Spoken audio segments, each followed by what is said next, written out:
Well, thanks so much for coming on. Thanks for having me. I'm new to IGTV. This is a whole new Yeah, thing for me. it was new to me a couple weeks ago, and now I feel like it's old hat. Well, tell us more about, or not more, tell us about Hello Summer. And by the way, like this cover is just like heaven. It's just like to even hold it is giving me like hope and calm. Well, that was our evil plot Good. of course, we didn't know when we were designing this cover over a year ago that we would be releasing the book in the middle of a global pandemic. Hello Summer is about a journalist, and I was a journalist for 14 years. Her name is Connie Hawkins, and she's been a big city investigative reporter at the Atlanta Journal-Constitution, which not coincidentally was where my last reporting job was.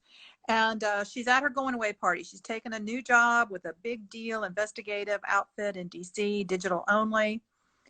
And at her going away party, right as she's getting ready to cut the going away cake, which is a ritual, she gets a text from her older sister. And it's a link to a Wall Street Journal story.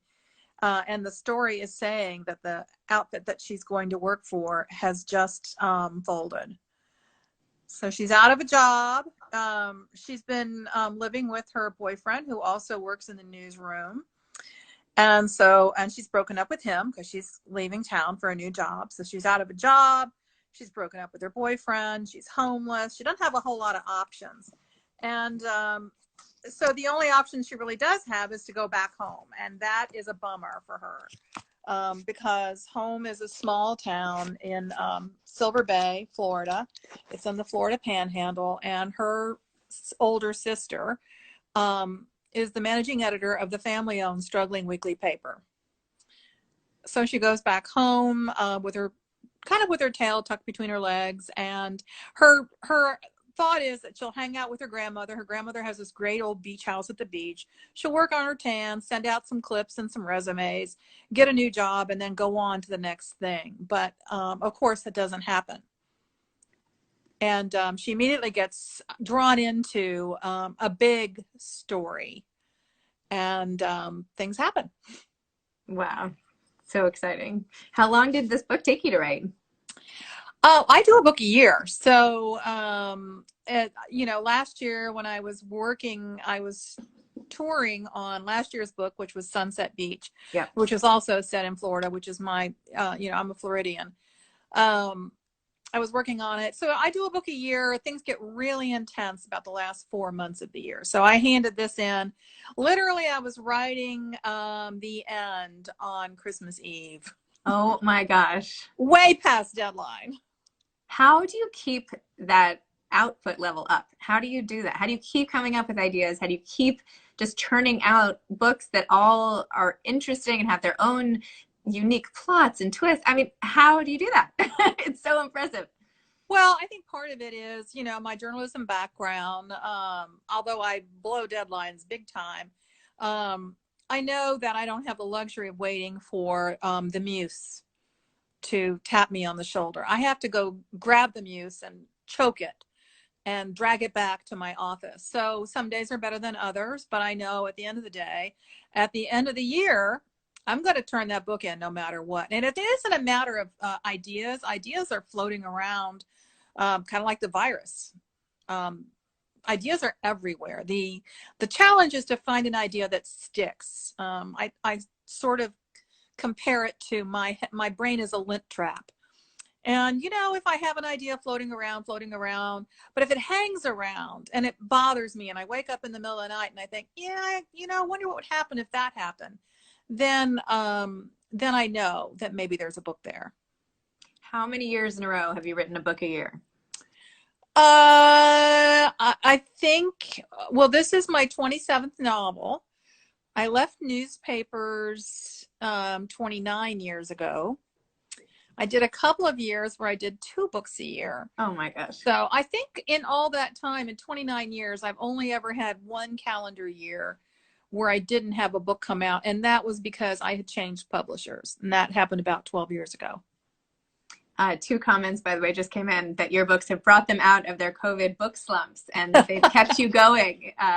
So you should know how much they're helping. I love that. I mean, whatever gets people through this, horribly traumatic time is what I want. And of course, I'm hoping that people are ready for some sunshine in their lives, because we've been through some dark times lately. It's so true. Did you ever imagine that this would be the way your life would turn out? That you would have spent 29 years writing amazing books that sell year after year after year with like no failures? I mean, it's really incredible. Like when you were starting out, what was your goal? Like how did you even try? I feel like people, if they tried to do this, would not be able to do this. But Well, I never had any idea. When I was a newspaper reporter, back in the late 80s, newspapers had changed. I didn't like the direction. I had two young kids. I wanted to be home with them. Let's just say I had bitchy women bosses, and but I wanted to write, and I wanted to make a living, and I needed to contribute. I had two young kids at home and a husband who was working full time. And so I started writing in secret I had a couple of friends in the newsroom who were also writing in secret. And really, the only thing I wanted was out of the newsroom. So I wrote in secret for a year. I went to a writer's workshop where Sue Grafton was teaching. wow. And that was in 1990, I think. And that was like July of 1990. And by October, I had a 2-book deal. But no, I was never the girl most likely to succeed. I was never the star. I was a late bloomer and an underperformer. So all of this is stunning to me. And I never take it for granted, believe me. I find some authors I've been interviewing recently, when they start a new book, they are still filled with dread that book won't work. And no matter how many books are under their belt, it's like they're still just as worried as if it's their first book. Do you ever feel that kind of anxiety starting a new project? Starting a new project, I'm always full of hope. I'm so optimistic. This time I'll get it right. And this time, it's sort of like starting a diet. Yay!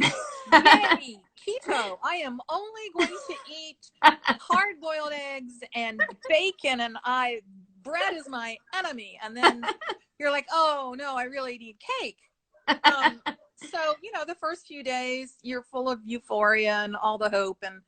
And I find by the time I get to the middle of the book, the saggy middles, the dreaded saggy middles, every time I think I can't do it. I cannot do this. I'm done. They're going to come and take the money away. And I'm a big imposter syndrome person. Now I will be unmasked as the failure that I really am.